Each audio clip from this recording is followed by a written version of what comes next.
So I have ambitions, and I'm saying I in the metaphorical I, Yeah. anybody listening, right? Yeah. I have ambitions. I have doubts.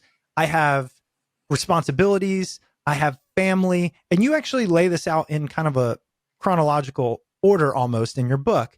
And it starts with vision, which you might hear that and go, okay, yeah, I get that. But you actually talk about how to define that vision, how it helps.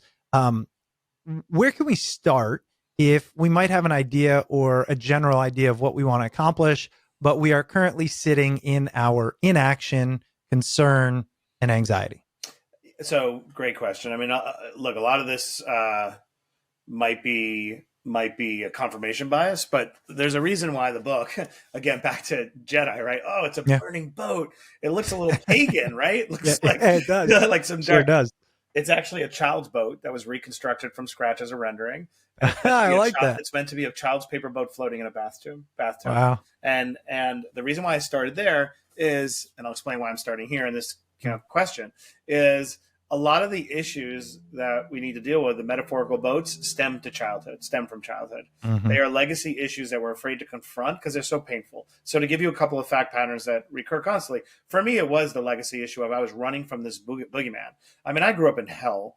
Everyone has their own version, but like real torture, like in a weird psychological types of torture, being parentified in a job I didn't want, Mm-hmm. I felt like I was groomed to be the hero, and Right. that messes you up in all sorts of ways. But my only point is I had a lot of metaphorical boats that stem from childhood that were holding me back. If you think about my testicular cancer story about showing up that day, that really is a reflection of necessity. I better show up or I will lose my job tomorrow and I will be eating government cheese again. When I got diagnosed, that was my number one, like, I will not be defeated at this moment, right? They will not get me. Not cancer. I was like, I don't care about the mutation. Right. I was like the enemy who is going to take my job away and my food. So that's a legacy of, so what I'm saying to anybody out there, if you are rejecting the premise or you're beating yourself up because you're like, I don't know why I can't fully commit, there's probably a legacy issue that is getting you stuck. Because I do think we're wired to want to pursue our true purpose. Like that is in everyone's factory settings. And so my journey in the book called Get in the Water does begin with auditing. How do you courageously look within? And hopefully I model it, by telling you, starting out with some shocking details in the book. The first part of the exercise, look within. And then if you're a person that under indexes for self-awareness, self-awareness can be cultivated first by belief that self-awareness is useful. So if you're someone that's like, I didn't go to therapy, therapy's stupid. You know what I mean? Like all these people are just taking Ritalin and everything because everything's fine. You know what I mean?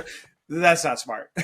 Start from a place of self-awareness. So I know we're talking psychobabble, but I really do believe that it begins. It's what we talk on this show, by the way. Right. Like you said before, I'm sure you know exactly what makes you doubt. Now, maybe it's genetic or maybe it's, legacy, but what makes you hesitate, why you didn't want, to tell anybody that you launched a podcast, 10 years ago. You know exactly why you did. We all always know exactly why we do what we do.